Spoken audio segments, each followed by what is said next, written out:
गंगा जी के निर्मल पानी मंगैती बेल के पतैया संग संग ले आईती।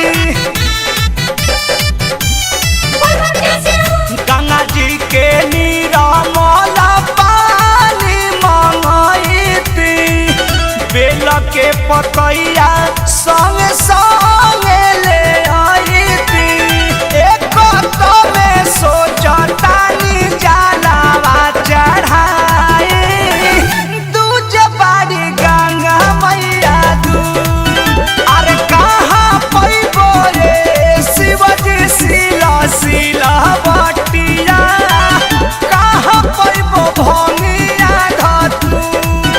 अरे कहाँ पैबो रे शिवजी सिला सिला बटिया कहाँ पैबो भंगिया धतूर।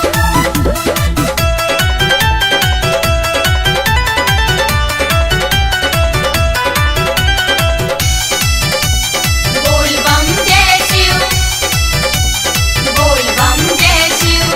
पूजा पाठ के रीत से हम बानिया ना जान जी जैसे बुझाता करत बहानी मान दान जी।